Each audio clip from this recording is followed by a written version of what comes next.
धुरंधर एक ऐसी फिल्म है जो हमारे बढ़ते टूटते समाज को एक आखिरी धक्का दे रही है। जो सिनेमा है, सुपरहिट फिल्में हैं, वो किस तरह से भारत के मुसलमानों के खिलाफ किस तरह से हिंसा फैला रही हैं, खासकर उन राज्यों में भी जहां बीजेपी की सरकारें नहीं हैं।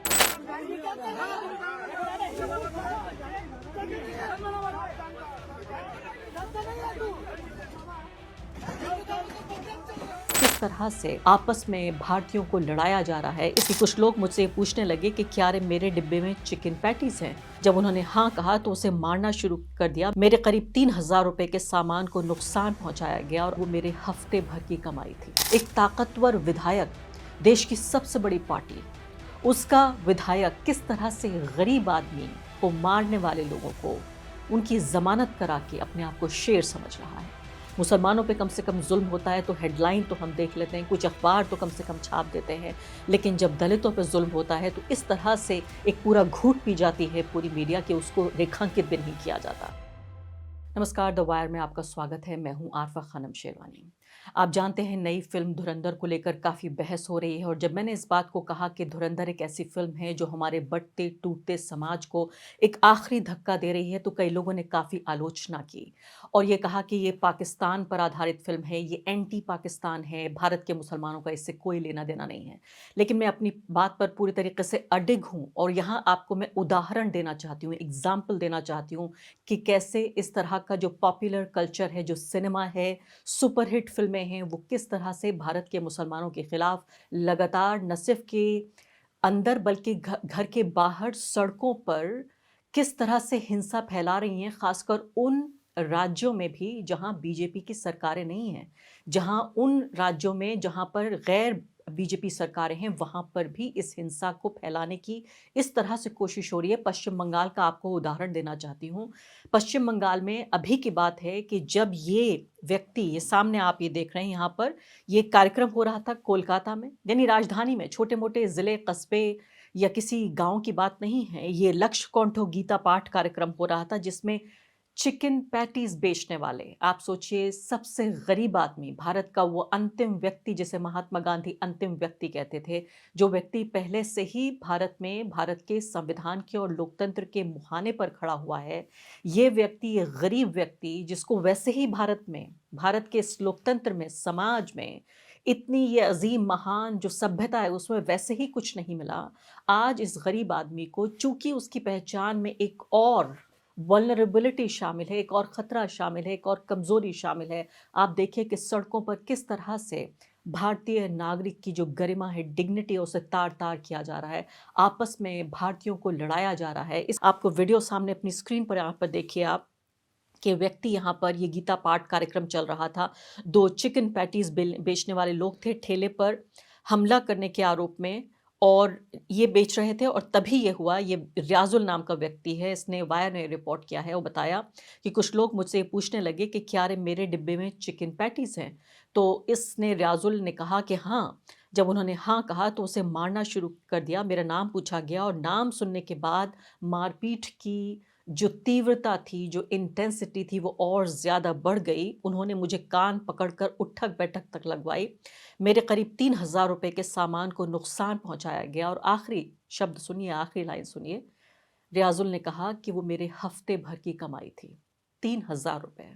हो सकता है आपके लिए बिल्कुल अहमियत न रखते हों, हो सकता है उन लोगों के लिए बिल्कुल अहमियत न रखते हों जिन्होंने इस व्यक्ति को उसकी पहचान के आधार पर, उसके काम के आधार पर ये तय किया कि उसके साथ ये हिंसा बढ़ती जाए। और इस वाक़े की पूरी घटनाक्रम पे मैं आऊँगी, लेकिन इसके बाद ये बता रही हूँ कि ऐसा नहीं है कि भारत का जो जस्टिस डिलीवरी सिस्टम है, आप ये देखिए कि एक व्यक्ति ने, सीपीएम के नेता ने इसके खिलाफ एफआईआर दर्ज कराई, ये लोग जेल गए, इनमें 3 लोग। और जब ये लोग जेल गए तो अब जो मैं आपको बताने जा रही हूँ, आप सीधे तौर पे सुनिए, जिससे पता चलता है कि भारत में कानून के राज की कैसे हत्या करने की पूरे तरीके से कोशिश की जा रही है। उन राज्यों में भी, मैं फिर से इसको रेखांकित करना चाहती हूँ, उन राज्यों में भी जहां भाजपा की सरकारें नहीं हैं, किस तरह से दबाव देकर पूरी कानून व्यवस्था को झुकाने की कोशिश हो रही है, जजों को, वकीलों को, मीडिया को, पूरे पुलिस सिस्टम को किस तरह से झुकाने की कोशिश हो रही है। आप ये देखिए कि यहाँ पर आप देख रहे हैं शुवेंदु अधिकारी हैं, ये नेता प्रतिपक्ष हैं पश्चिम बंगाल में, और ये तो आप सबको याद ही होगा कि पहले ममता बनर्जी के साथ ही रहा करते थे ये, उन्हीं की पार्टी में थे ये। और बीजेपी ज्वाइन करने के बाद पता नहीं क्या हो जाता है नेताओं को, कैसे उनके मन मस्तिष्क में इतनी नफरत कैसे भर जाती है। या ये लोग जब तथाकथित सेक्युलर पार्टियों में होते हैं तो ये अपने अंदर की नफरत को छिपा कर रखते हैं। किस तरह से छिपा कर रखते हैं? ये वही शुवेंदु अधिकारी हैं जो ममता बनर्जी की पार्टी में हुआ करते थे, शाना बशाना उनके साथ चला करते थे, एक पॉपुलर, एक वरिष्ठ नेता थे।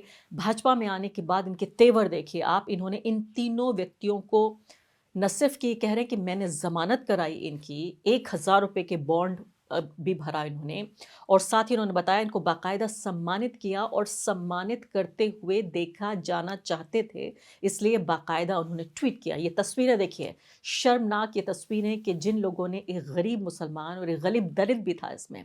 मैं वही तो कहती हूँ कि मुसलमानों के नाम पर जिस तरह से हमारी जो तथाकथित निचली जातियाँ हैं उनको भी परेशान किया जाता है। उनकी तो कहानियाँ भी इतनी ग्लैमरस नहीं है कि उनकी कहानियाँ भी कही जाएँ। मुसलमानों पे कम से कम जुल्म होता है तो हेडलाइन तो हम देख लेते हैं, कुछ अखबार तो कम से कम छाप देते हैं, लेकिन जब दलितों पे जुल्म होता है तो इस तरह से एक पूरा घूंट पी जाती है पूरी मीडिया कि उसको रेखांकित भी नहीं किया जाता। इससे ज़्यादा शर्म की क्या बात होगी। आप देखिए, सार्वजनिक तौर पर इन अपराधियों को, जिनको वीडियो में बाकायदा देखा गया, ऐसा नहीं है कि अभी इन पर दोष साबित होना बाकी था, वीडियो में ये लोग देखे जा रहे हैं, ये जेल गए और उसके बाद इन व्यक्तियों को छुड़ा लिया गया, और उन्होंने अपने फेसबुक पर इस कार्यक्रम की तस्वीरें भी साझा की। इसके बाद क्या लिखा सुनिए। आज मैंने 3 हिंदू वीर, साउमिक भाई, स्वर्णेंदु भाई और तरुण भाई का कोलकाता में सम्मान किया। माननीय अदालत ने आज उन्हें जमानत दी है।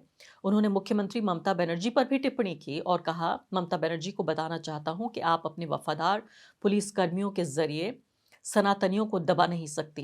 धर्म की रक्षा के लिए सनातनियों की लड़ाई जारी रहेगी और इस लड़ाई में मैं हर हिंदू के साथ खड़ा हुआ हूँ। नंदीग्राम से शुवेंदु अधिकारी जो हैं वो विधायक हैं, और उन्होंने ये भी बताया कि 3 लोगों को, इन तीनों को जिम्मेदारी उन्होंने ली है जमानत दिलाने की, और खुद उन्होंने जिम्मेदारी ली थी और कहा कि अपनी कानूनी टीम को मैदान थाने भेजा था जहां शिकायत दर्ज हुई थी, और कई वकीलों के साथ मिलकर ये सुनिश्चित किया गया कि ये जमानत हो सके। 3 व्यक्तियों को जो बैंक शॉल अदालत है उसने 1,000 रुपए के व्यक्तिगत बॉन्ड पर रिहा कर दिया गया। अब यहाँ इस बात को ये देखिए कि रियाजुल, ये वो व्यक्ति है, जैसे मैंने आपको बताया कि अंतिम व्यक्ति, द लास्ट मैन, वो व्यक्ति जिसे भारत के लोकतंत्र में सिर्फ और सिर्फ मार पड़ी है, गरीबी की मार, भुखमरी की मार, बेरोजगारी की, महंगाई की, और अब एक और मार पड़ रही है उसे, अपनी पहचान की मार। ऐसा नहीं था कि पहले जो गरीब आदमी या गरीब मुसलमान था वो परेशान नहीं था, परेशान वो पहले भी था, लेकिन शायद उसे अपनी पहचान की मार नहीं खानी पड़ती थी।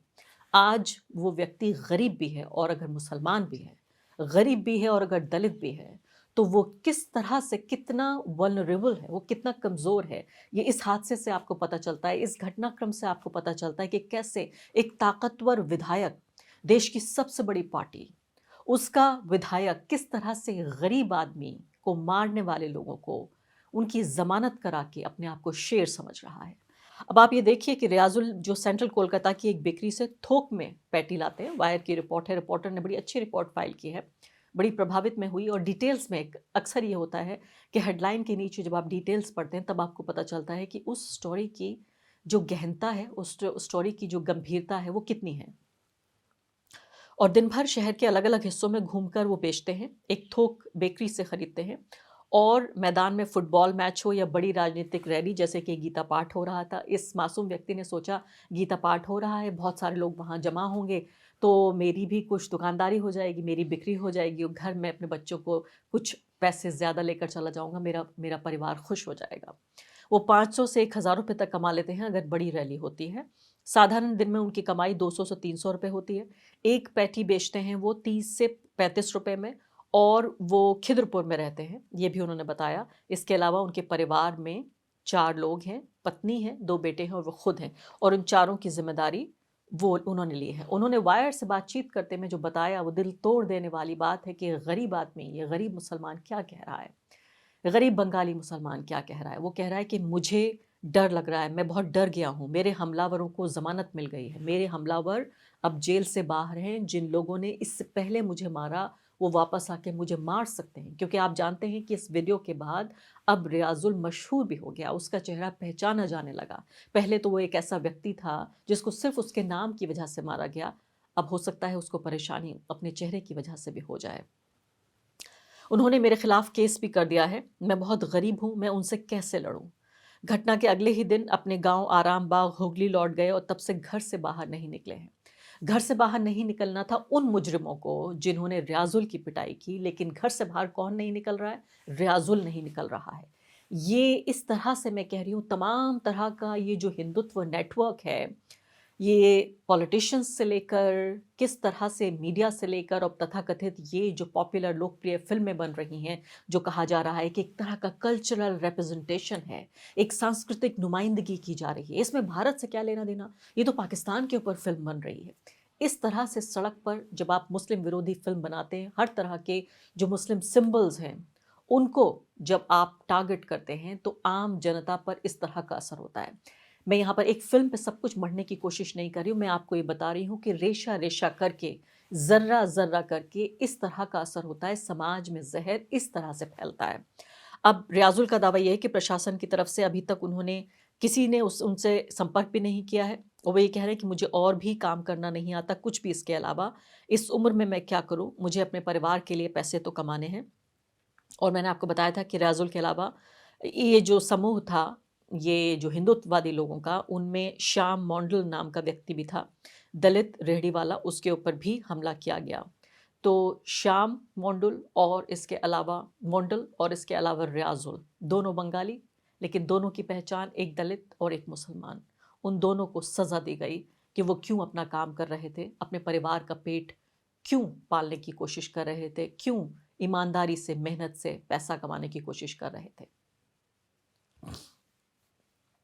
कितना हुआ? द वायर के और वीडियोस देखने के लिए सब्सक्राइब करें और बेल आइकन पर क्लिक करें। स्वतंत्र पत्रकारिता की आर्थिक मदद करने के लिए डिस्क्रिप्शन में दिए गए लिंक पर जाएं और अपनी राशि चुनें।